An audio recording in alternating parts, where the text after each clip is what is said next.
Thank you. And so that's Faith Rivera, and she left a 4-month-old at home today to be out and be a grown-up at church. And yes, we got to send a prayer shawl to baby Izzy, nice. And Jackson's not in the room anymore, but he is welcome. I know his parents. I remember having children and thinking they bothered other people. And now that I don't have them all the time, they don't bother me. And, when I do have them, they kind of bother me. I returned them to their parents yesterday morning and then went and did a memorial service yesterday afternoon. So in this particular memorial service, the person who made her transition was a religious scientist, maybe leaning into Buddhism. And her daughter is a Catholic, a staunch Catholic, and attends a Catholic church. And her son, I don't know if he really has a faith or a calling.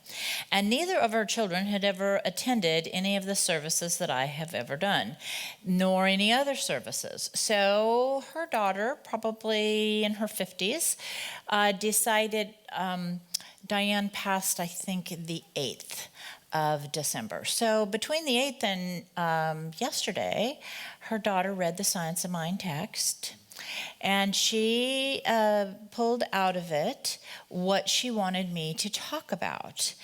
And I was just stunned to think that somebody in a couple of weeks could grasp or have an understanding of the Science of Mind textbook.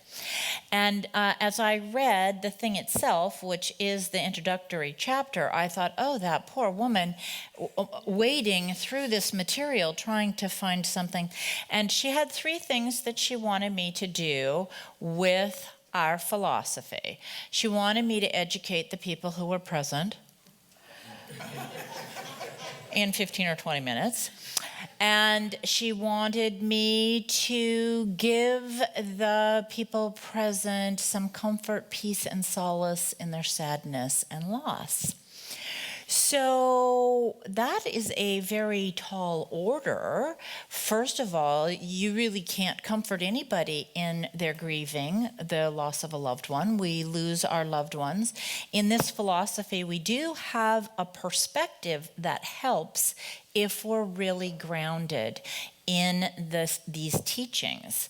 And as I shared with Rachel before the service, this has been an interesting time for me because I started feeling the presence of Diane right after she had passed. And Diane was a very, to me, maybe not to everybody else, but she was a very strong personality, and she had an opinion about how things needed to go. There was this gorgeous picture of her about 30 years ago, and she's pointing her finger, and I have to say, that would have been at me, because she quite often told me how she expected me to show up or what she thought I could do, and she had her finger out at the time that she was talking to me about it.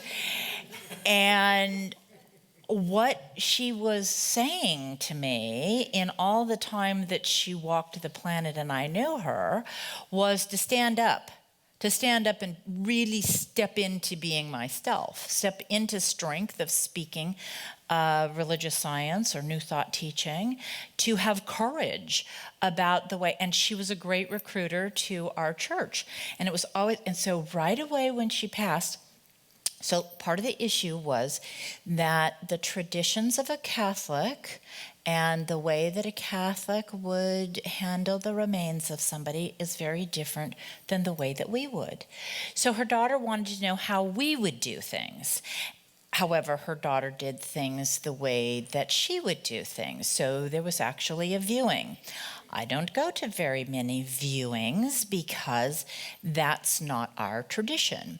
And what she said about what her daughter said about the viewing was, if my mother didn't insist upon this cremation thing, and she kept referring to it that way, this cremation thing.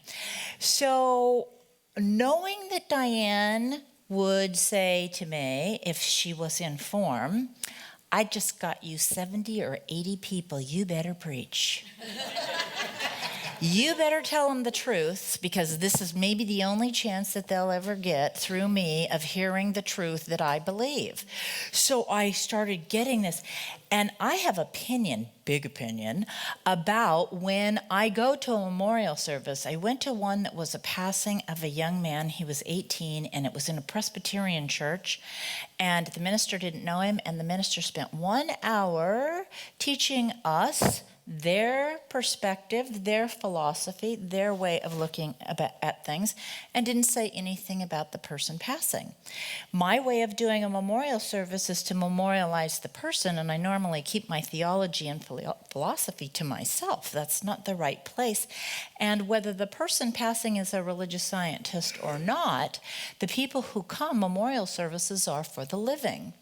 But what an amazing opportunity to step into the basics of religious science. And this is the first chapter, which is the thing itself, which just simply talks about God, that power that we are made of, that we are made out of, that God created everything out of itself, and therefore there isn't anything else to be. That when we believe that when you lay your body down, that your soul goes on its journey, because your soul has been on an eternal journey. There isn't a beginning or an end to our soul's evolution. And as I said, I shared with Rachel that over this period of time of kind of arguing with Diane about things, people have occasionally, but not very often, asked me, he is not a problem. We love those little cooing noises, so you don't need to leave the room because he wants to talk too. I might tell him it's my turn, but... So we believe that the soul, the minute you lay the body down, that the soul begins going on to its next journey. Now, in the Jewish tradition, and my Orthodox Jewish rabbi friend says most Jewish people do not fully understand their theology on the subject of passing or dying.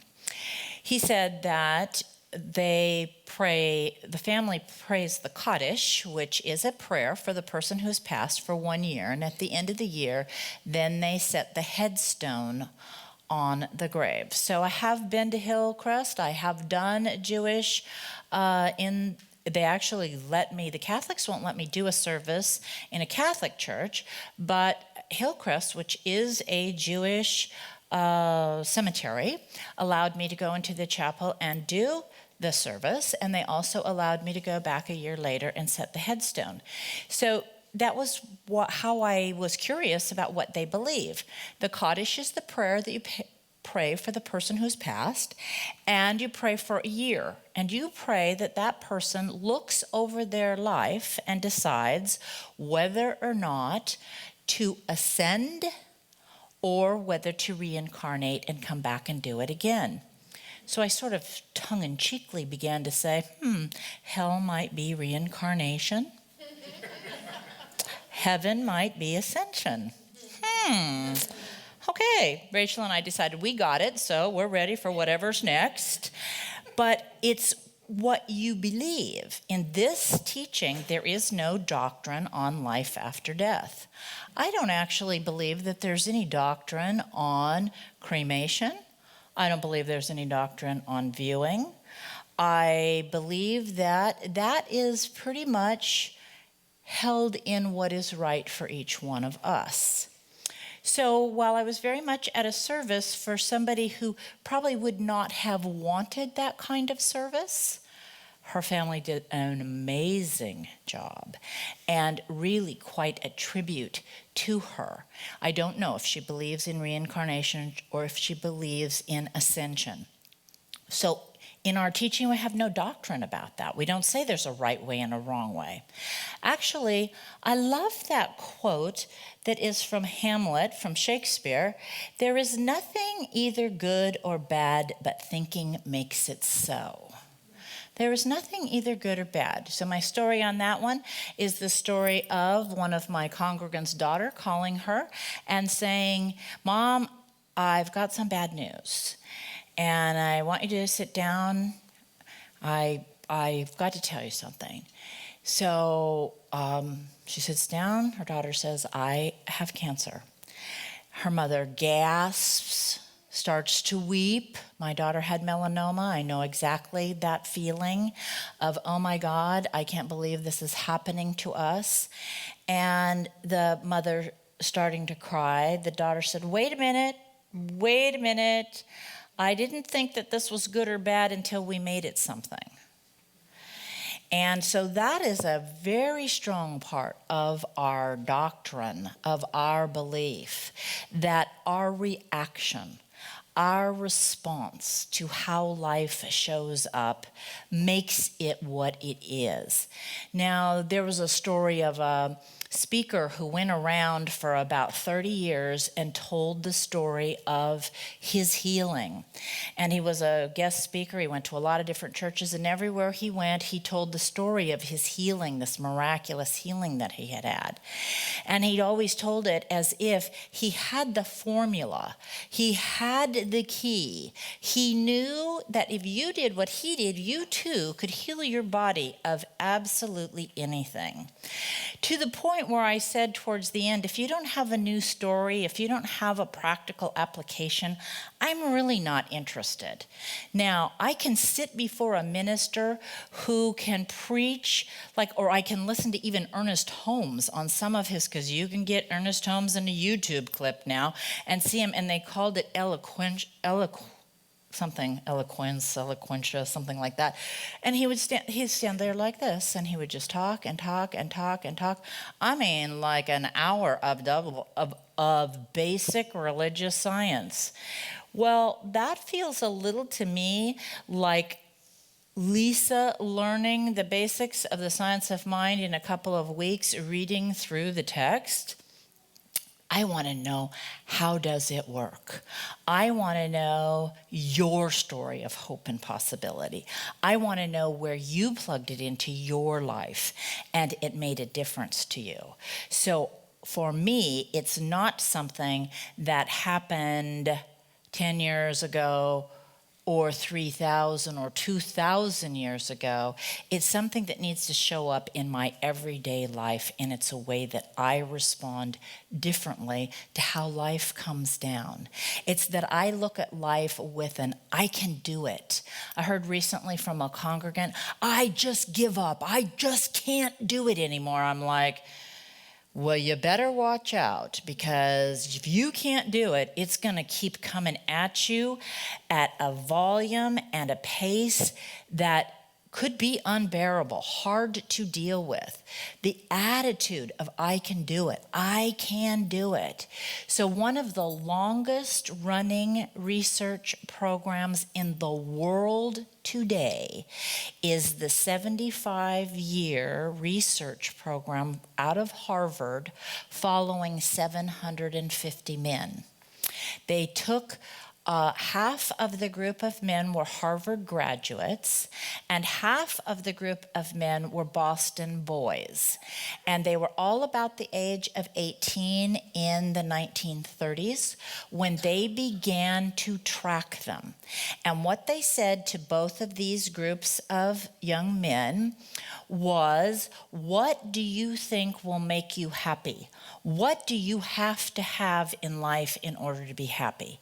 And in the 1930s, more than 90% of them said money and fame. Fame and money, okay? Now, 75 years later, about 70 of them are still alive. They are in their almost 90. Looking at, and they call them every couple of years and do a questionnaire. Now, on all of the Boston boys, whenever they call them and ask them, so can we run this questionnaire on you again? Can we come and visit your house? Can we talk to you about your life and what's working and what you've done and what's not working?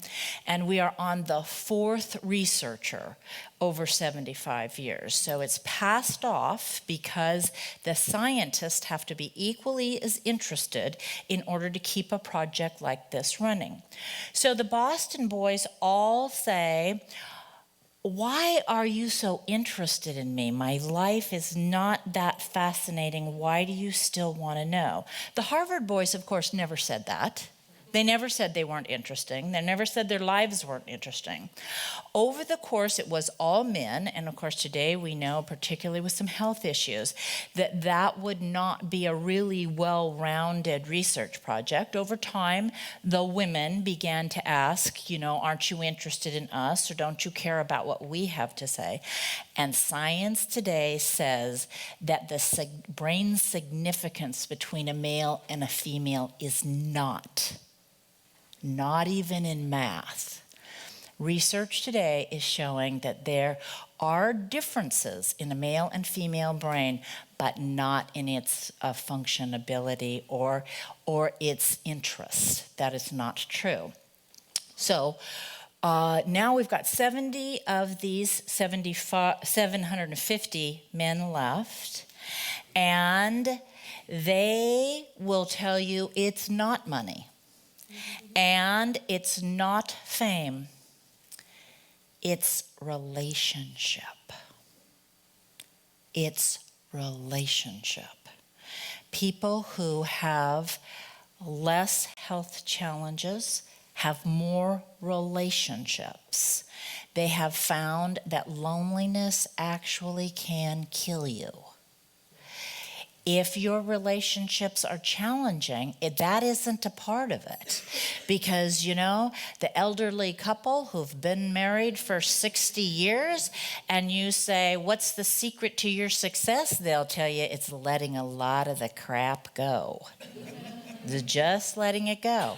It's not that we don't have crap. It's just that we don't think that that's what everything has to hinge on.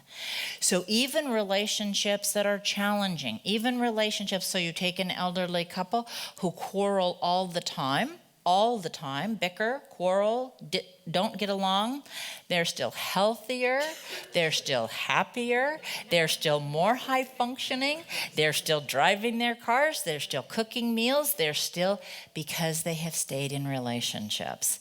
So the idea about that is, even if they're not working all that well, it's better for us to work through them than it is for us to simply walk away from them. So the science of mind teaches that God is an inside job. In the beginning, God. I love that idea, because if you take anything that happens, that little person back there in the beginning, God, each and every one of us in the beginning, God, it's a magic moment when we ignite the life force. That's God. We can't do that. When that speaker kept saying, I'm so great, here's the formula. It's kind of like, why can't you hand that out then? Why don't you just write a book and tell everybody, here's the formula to health and success, because it's not anything that he has a formula for. There's a mystery here. There's a magnificence here. There's something that at some level we simply have to say, I let go and let God. If I'm going to be healed of an illness, I let go and I let God. If I have been healed of a challenge, instead of saying, aren't I great, I know how to heal. And Diane considered herself a healer. And it was wonderful to hear her children, who called her a hippy-dippy granola mom, and said that she was always into her healing science and art, and that they really didn't they didn't even really know what she was talking about. At some level, those of us who move into any kind of healing art have to know that we're simply a conduit, that made in the image and likeness of God, we have that power within us. And our practice, as I shared a couple of weeks ago, or last week, our practice is to simply remember. If I remember that I'm partnered with the divine, I don't have to effort and struggle. Now, I'm 64 and I've done a lot of Christmases trying to tweak and crank and fix and fuss and make sure and count and know that everything was the way that it was supposed to be. And something happened to me over this last year, and I think it's actually age. And it is where I just like, I give up. I simply don't know how it's going to unfold in its final unfoldment. And all I do to myself is when I set my mind about how I think it's supposed to be, is I get fixed and I get frustrated when it's not, and I effort and struggle attempting to get what isn't in alignment back into alignment, which is that's like Shakespeare's I'm making it bad because it's not going the way I want it to go. I can make it good by saying it is the way that it is. So as we begin to work with the thing itself, which is God, we understand that we are guided always. We understand that there is a voice for life, for vitality, for health, for wholeness, for divinity, and it is speaking to us always. Our job is to listen. Our job is to drop into a place where instead of knowing how it's supposed to go or what needs to happen in order for it to be okay, we fall into that place where thy will be done. Not my will, but thine. I will my will to the divine will. Now, we don't actually believe that the will of God is separate from my will. We believe that my will is on a continuum to the will of the divine. At the level of the divine, will is open, infinite possibility, unconditional love and acceptance, peace that passes human understanding. And as I bring it into my will, I let my ego take hold. I edge God out. I get more and more into my finite, fixed state. And probably most of us, by the time we found our way here to church, had pretty much gotten it down to this isn't working. I need more God in my life because I need to travel back up that continuum of will to where I can open out and accept and find forgiveness and love for myself. So actually, our philosophy was originally called the science of mind, and they decided a couple years ago to change that. I would take issue with that if anyone anywhere would ever listen to my opinion, but they don't. And the reason I would take issue with that is because science and religion are actually coming together.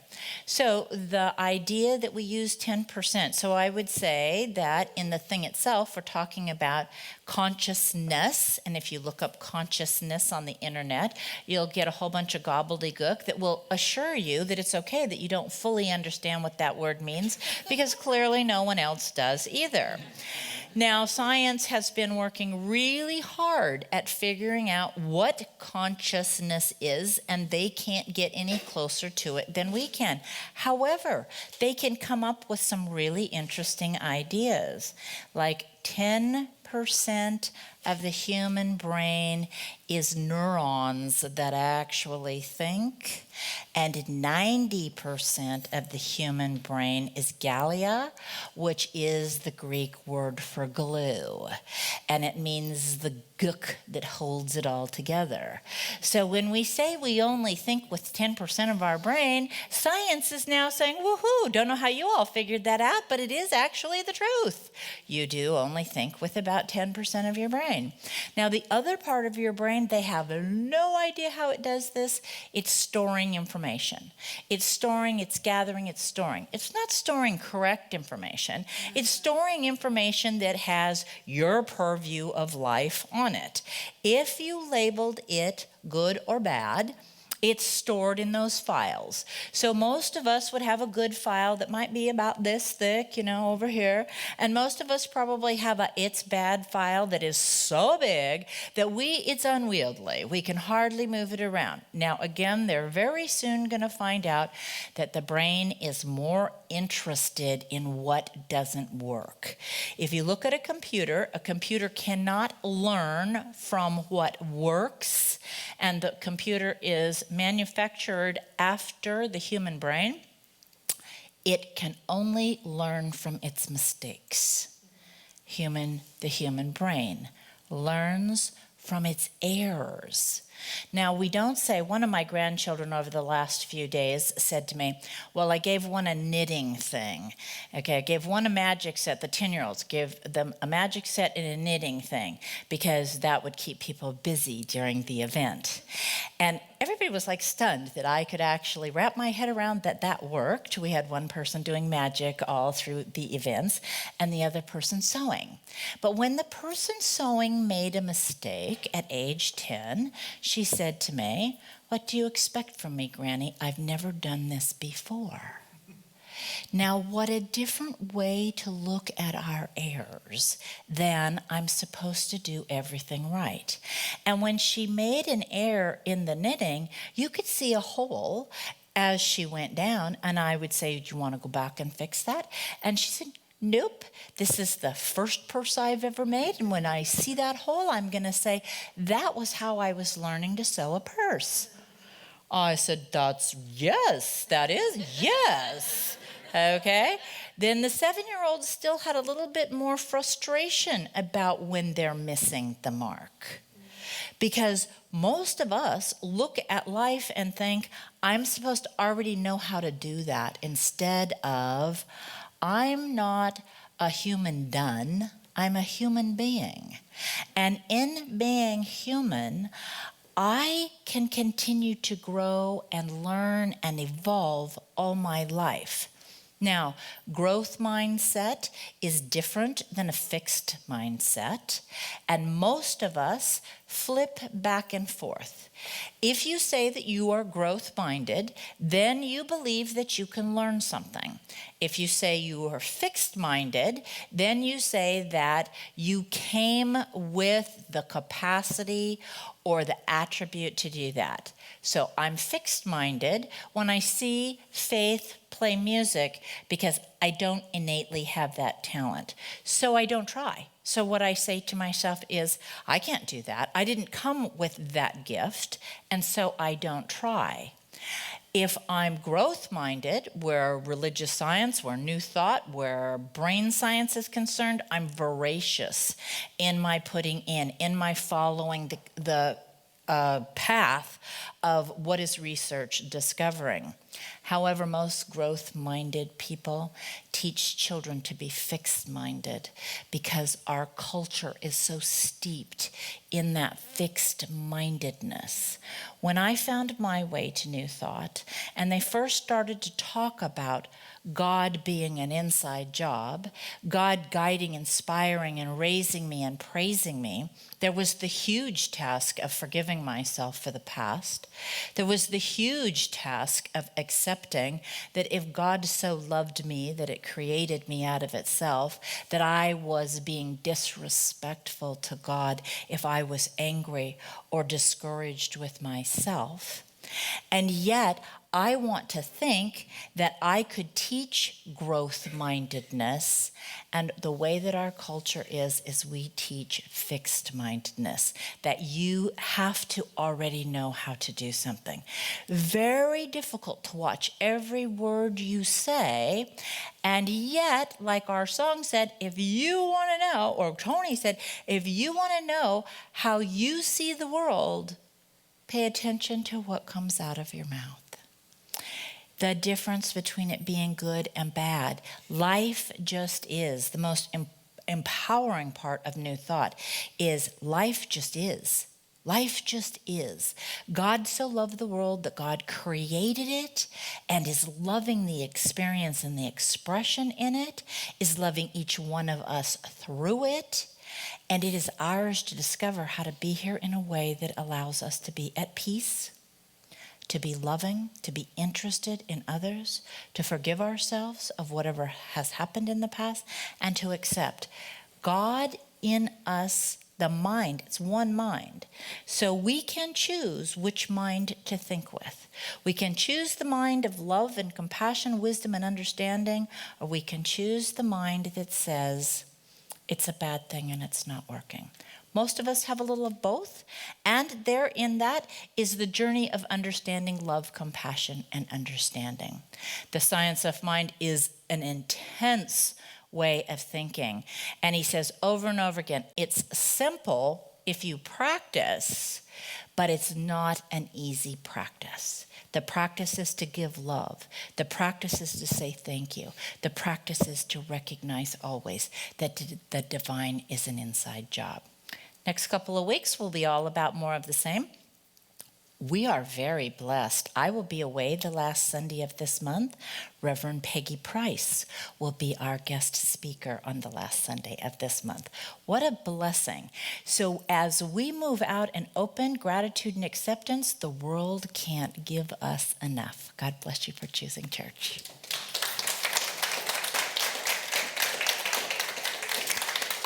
So our hearts are open. We're grateful. We go forth. Simply practicing and knowing that that's growth, that's the gift.